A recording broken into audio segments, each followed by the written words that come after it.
Vote चोरी कारण ही कांग्रेस पराजय होउछि और बीजेपी समेत अन्य दल माने विजयी होउछंती बोली पुरी जिला कांग्रेस पक्षर मंगलवार दिन आहूत सांबादिक सम्मेलन अभियोग करा जायछि। पुरी जिला कांग्रेस कार्यालय इंदिरा भवन पुरी नगर खर सभापति अमरेंद्र पाइकराय अध्यक्षतार यह सांबादिक सम्मेलन अनुष्ठित होइथिला। एथिरे मुख्य अतिथि भाव प्रदेश कांग्रेस कमिटीर मुखपात्र सोनाली साहू, पूर्वतन पुरी जिला सभापति उत्तम आचार्य, वरिष्ठ आईनजीवी पुष्कर महापात्र, विद्युतलता आचार्य, सुकांत प्रधान, कालीप्रसाद नायक एवं ब्रह्मगिर सभापति निरंजन मिश्र प्रमुख उपस्थित थिले। प्रधानमंत्री नरेंद्र मोदी नेतृत्व में भोटर तालिका जालियाती करा जाय शासन करा जाउछि बोली कांग्रेस वरिष्ठ नेता राहुल गांधी पर्दाफाश करिसेंती।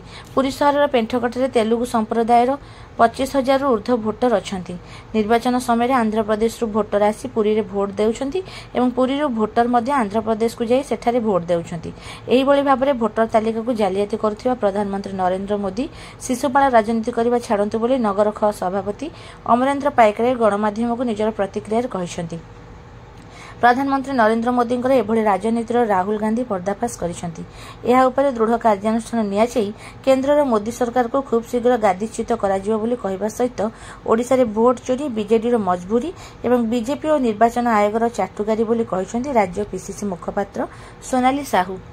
आगे जो भोट चोरी जो आप सांबादिक सम्मेलन था कौन अच्छी विस्तृत विवरण शिशुपाल हाथ में आज भारत वर्षर शासन व्यवस्था जड़े लोक किभली भाव में सारा भारत वर्ष लोक संविधान गोटे सांविधानिक पदरे जड़े लोक किभली भाव में जड़े राजनैतिक लोक प्रयास रे आज सारा भारत वर्ष भोट चोरी कर विषय आज आमर नेता राहुल गांधी सविशेष तथ्य देते सारा भारत वर्ष लोक पुंखानुपुंख भाव में जो जो जगार किभली भाव में भोट चोरी से बाबद सविशेष तथ्य देते से कथा को आज भारत वर्षर जनसाधारण पाखे पहुँचापी निर्देश रे आज प्रत्येक जिला महकुमा आज आम सांबादिक सम्मेलन अनुष्ठित होती। सांबादिक सम्मेलन में आम प्रदेश कांग्रेस कमिटी तरफ मुखपात्र सोनाली साहू उपस्थित थे। आम वरिष्ठ नेतृत्व मान जिले उपस्थित थे।